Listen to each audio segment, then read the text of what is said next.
لوگوں کی توجہ پانے کو خدا کے مختلف انداز۔ حصہ چہارم، زکریا کی رویا۔ بچوں، اسرائیلی اپنے وطن واپس آ گئے۔ ہیکل کی تعمیر نو میں مشکلات پیش آئیں اور کام رک گیا۔ ایسے میں خدا نے زکریا نبی اور حجی نبی کو بھیجا تاکہ لوگوں کی ہمت افزائی کریں۔ زربابل ایک رہنما تھا جس نے اسرائیل کے واپس آنے والے پہلے گروپ کی ہیکل کی تعمیر نو کے معاملہ میں رہنمائی کی، اور سردار کاہن یشوا نے ہیکل میں دی جانے والی قربانیوں اور دوسری سب رسموں کی ادائیگی میں اسرائیلیوں کی رہنمائی کے فرائض انجام دیے۔ ایک رویا میں زکریا نے ہیکل میں کی جانے والی عبادت کے رہنما یشوا کو دیکھا، جو واپس آنے والے اسرائیلیوں میں سب سے زیادہ خدا کے قریب تھا اور شریعت کو سمجھتا تھا۔ تب اس کے ساتھ کیا ہوا؟ شیطان یشوا کے روبرو۔ زکریا 3:1-5 آیت۔ اور اس نے مجھے یہ دکھایا کہ سردار کاہن یشوا خداوند کے فرشتہ کے سامنے کھڑا ہے، اور شیطان اس کے داہنے ہاتھ ایستادہ ہے تاکہ اس کا مقابلہ کرے۔ اور خداوند نے شیطان سے کہا، اے شیطان، خداوند تجھے ملامت کرے۔ ہاں، وہ خداوند جس نے یروشلم کو قبول کیا ہے تجھے ملامت کرے۔ کیا یہ وہ لکٹی نہیں جو آگ سے نکالی گئی ہے؟ اور یشوا میلے کپڑے پہنے فرشتہ کے سامنے کھڑا تھا۔ پھر اس نے ان سے جو اس کے سامنے کھڑے تھے کہا، اس کے میلے کپڑے اتار دو۔ اور اس سے کہا، دیکھ، میں نے تیری بد کرداری تجھ سے دور کی، اور میں تجھے نفیس پوشاک پہناؤں گا۔ اور اس نے کہا کہ اس کے سر پر صاف امامہ رکھو۔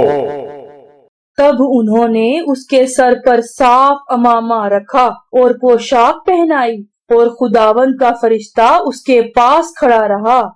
بچوں، یہ بھی ایک عمدہ خواب تھا۔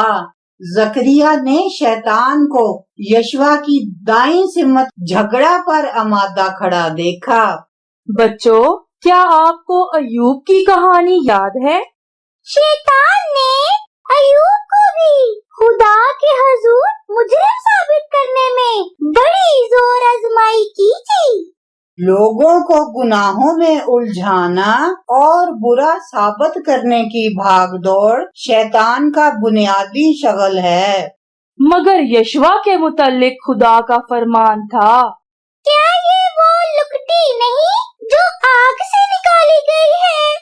یشوا اور یروشلم کے سب رہنے والے خدا کے منتخب لوگوں کی نمائندگی کرتے ہیں۔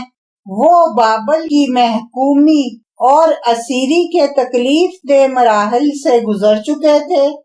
اب خدا انہیں واپس یروشلم لے آیا تھا، بالکل یوں جیسے کوئی جلتی ہوئی لکڑی کو آگ سے باہر نکال لائے۔ تب وہ لکڑی مزید جلتی نہیں رہے گی۔ تب خدا نے کہا، یسایہ 40:2 آیت۔ یروشلم کو دلاسا دو اور اسے پکار کر کہو کہ اس کی مصیبت کے دن جو جنگ و جدل کے تھے گزر گئے۔ اس کے گناہ کا کفارہ ہوا، اور اس نے خداوند کے ہاتھ سے اپنے سب گناہوں کا بدلہ 2 چند پایا۔ لوگ اپنی سرکشی پر خدا سے خوب سزا پا چکے، اور اب اپنے گناہوں کی قیمت ادا کر لینے پر بابل کی اسیری سے چھوٹ کر واپس اپنے ملک پہنچ گئے تھے۔ خدا کی نظر میں یہ بات ایسے تھی جیسے جلتی لکڑی کو آگ سے باہر نکال لیا جائے۔ चुनांचे खुदा ने अपने लोगों से कहा, देख मैंने तेरी बदकिरदारी तुझसे दूर की। खुदा ने इसराइल पर आसमान से नूर की बरसात कर दी। यूं लगता था जैसे उन्होंने नहायत बावकार लिबास ज़ेबे तान कर रखे हों। यूं उनकी जलाली शान से सारा माहौल पुर नूर हो गया। चुनांचे शैतान की सारी इल्जाम तराशियां अकारत गईं। बच्चों, ये वादा सिर्फ इसराइल के लिए ही नहीं बल्कि ये वो निजात है जो हम सब ईमानदारों और तमाम कौमों के लिए हमारे आसमानी बाप की तरफ से दी जाने वाली निजात का हासिल है। तब खुदा ने यशवा से कहा, नजात के सम्राट पर मबनी पेशन गोई, एक पत्थर पर 7 आंखें। जकरिया 3 बाब 8 से 10 आयत।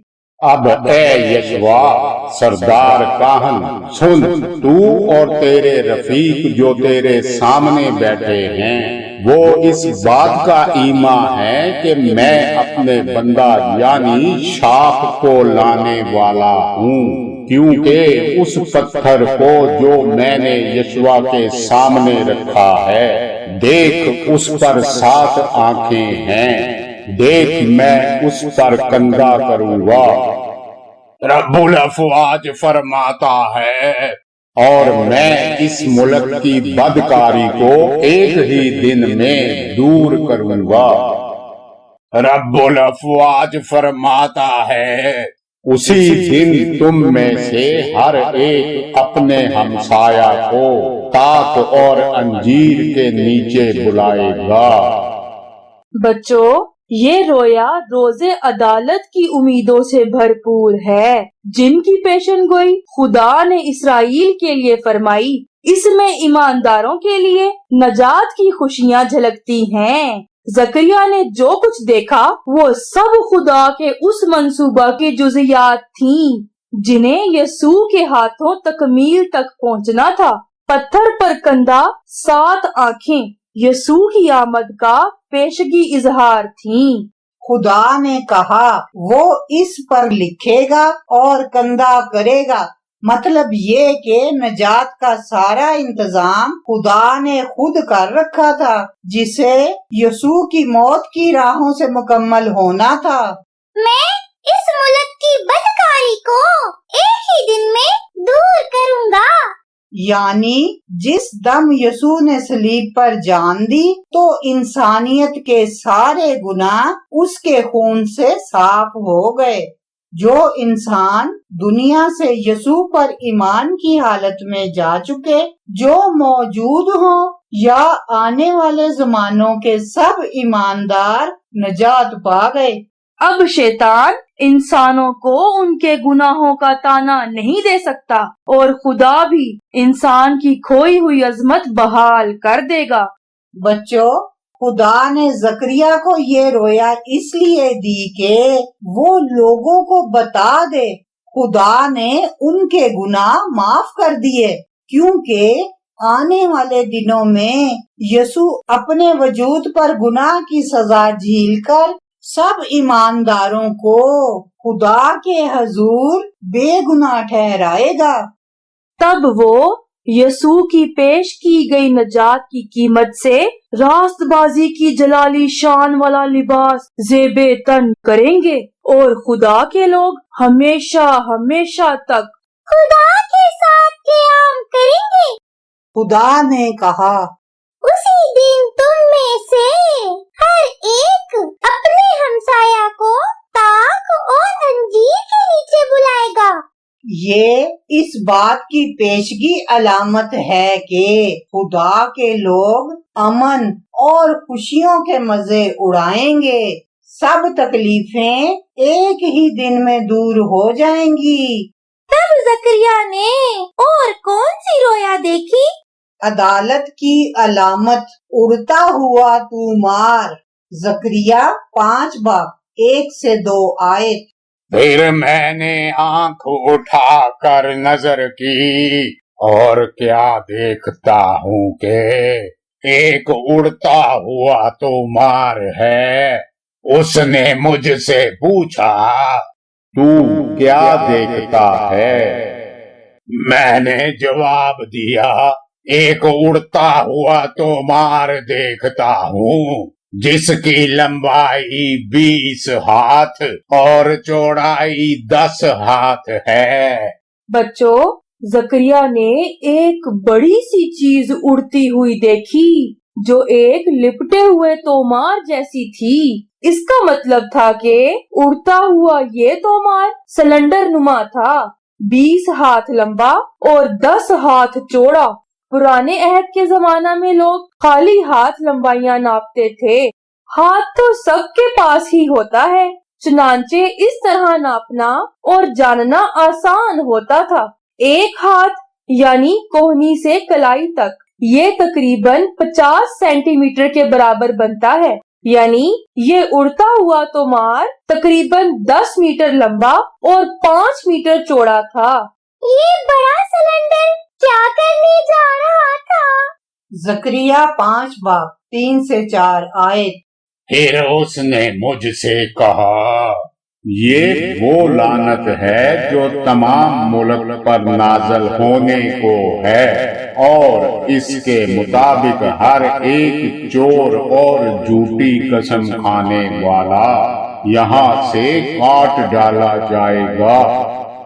रब्बुल अफवाज फरमाता है, मैं उसे भेजता हूँ और वो चोर के घर में और उसके घर में जो मेरे नाम की झूठी कसम खाता है घुसेगा और उसके घर में रहेगा, और उसे उसकी लकड़ी और पत्थर समेत बर्बाद करेगा। खूब। खुदा के नबी ने फरमाया, ये अदालत के लिए था। ऐसा हर फर्द जो जिंदगी की राहों में खुदा के कवानीन पर नहीं चलता, उसके एहकाम को बदल डालता है या खुदा के नाम में झूठी कसम खाता है, खुदा के नबी के मुताबिक ये सिलेंडर उसके घर पर जा पड़ेगा और उसे उसकी लकड़ी और पत्थर समेत बर्बाद करेगा। बच्चों, क्या ये एक बम की मिसाल नहीं? आए देखते हैं जकरिया ने और क्या देखा। जकरिया 5 बाब 5 से 11 आयत। और वो फरिश्ता जो मुझसे कलाम करता था निकला, और उसने मुझसे कहा कि अब तू आंख उठा कर देख क्या निकल रहा है। मैंने पूछा, ये क्या है? उसने जवाब दिया, ये एक एफा निकल रहा है। और उसने कहा कि तमाम मुल्क में यही उनकी शबी है। और शीशे का एक गोल सरपोश उठाया गया, और एक औरत एफा में बैठी नजर आई, और उसने कहा कि ये शरारत है। और उसने उसको एफा में नीचे दबाकर शीशे के उस सरपोश को एफा के मुंह पर रख दिया। तब फरिश्ता ने कहा, सिलेंडर में आग थी। इब्रानी जुबान में औरत को आग के हम मायनी समझा जाता है। फरिश्ता ने सिलेंडर में आग भरी और इस पर सीसा का ढक्कन जमा दिया। यूं सिलेंडर में आग भर गई। जकरिया ने इसके अलावा और क्या देखा? फिर मैंने आंख उठाकर निगाह की, और क्या देखता हूँ कि 2 औरतें निकल आईं, और हवा उनके बाजुओं में भरी थी, क्योंकि उनके लक लक के से बाजू थे, और वो एफा को आसमान व जमीन के दरमियान उठा ले गई। बच्चों, जकरिया ने ये रोया 2500 साल पहले देखी। उसे हवाई जहाजों या बमों का कोई इल्म नहीं था। चुनांचे उसने जो देखा उसे बयान करने को वही तरीका और वही तशबीहात इस्तेमाल की जिन्हें उस जमाना के लोगों के लिए समझना आसान था।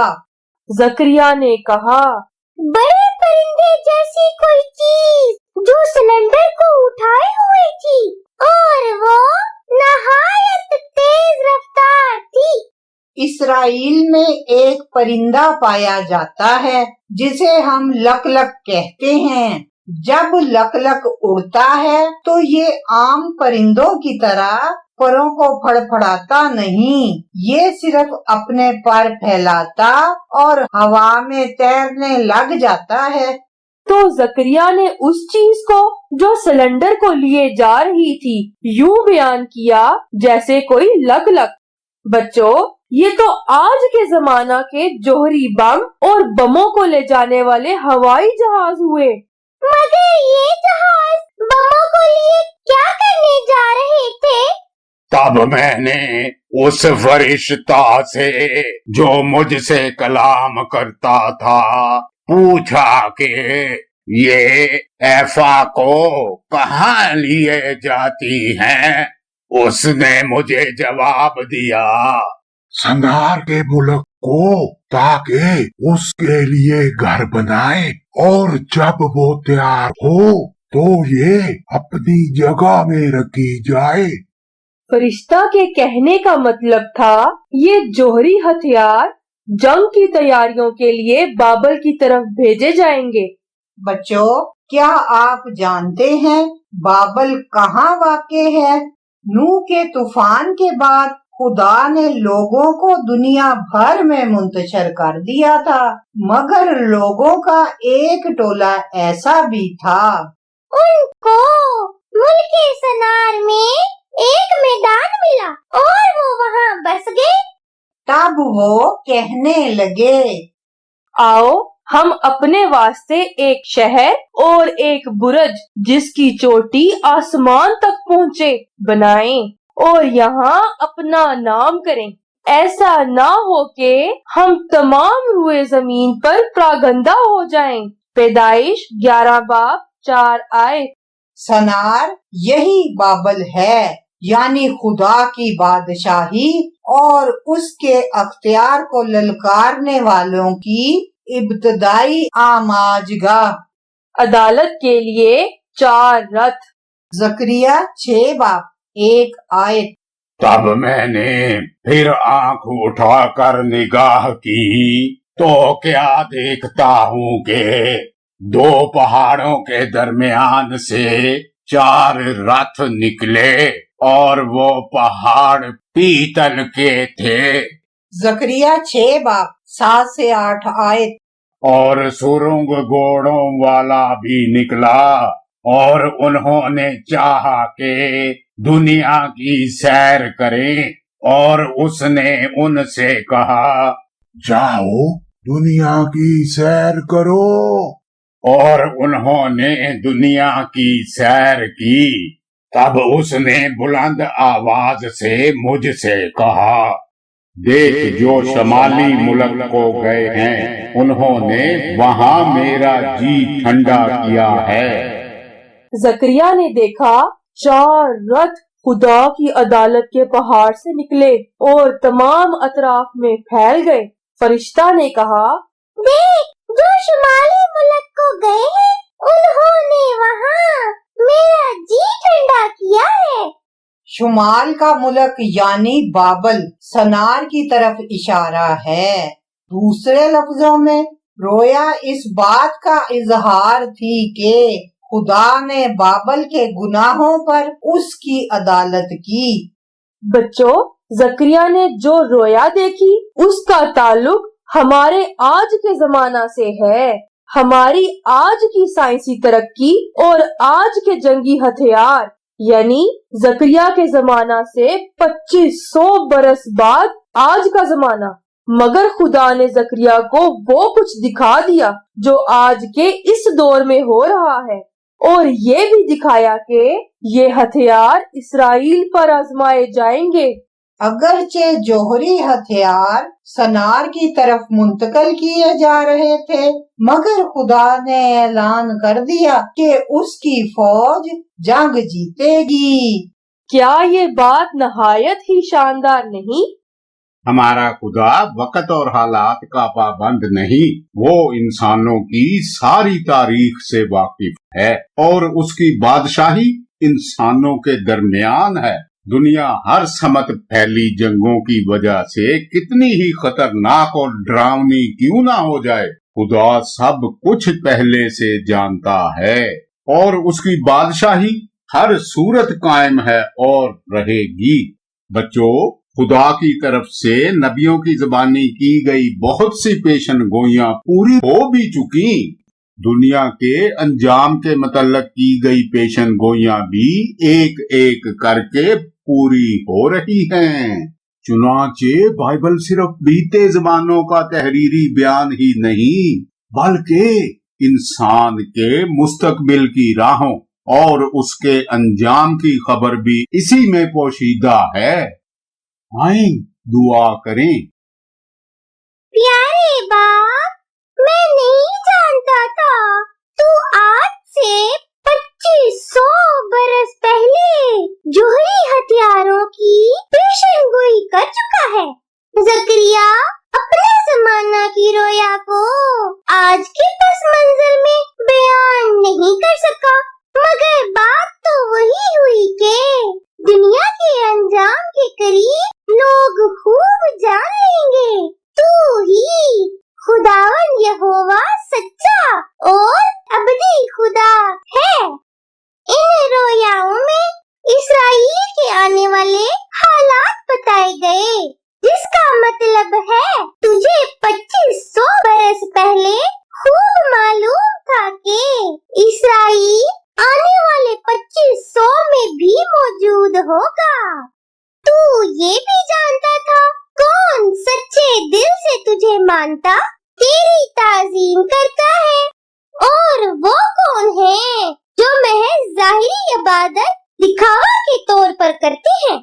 پیارے آسمانی باپ، مجھے معلوم ہی نہ تھا گئے زمانوں کی یہ کتاب بائبل جدید زمانوں کی سائنسی ترقی کی پیشن گوئیاں مدتوں پہلے کر چکی ہے۔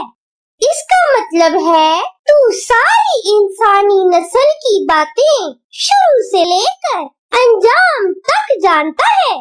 مستقبل میں ہونے والی سب ایجادوں سے تو پہلے ہی واقف ہے۔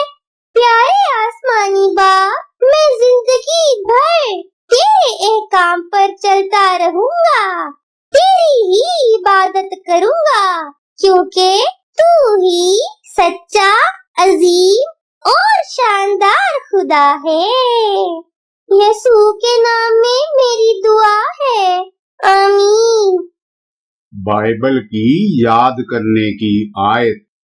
اور اس کے بعد میں ہر فرد بشر پر اپنی روح نازل کروں گا، اور تمہارے بیٹے بیٹیاں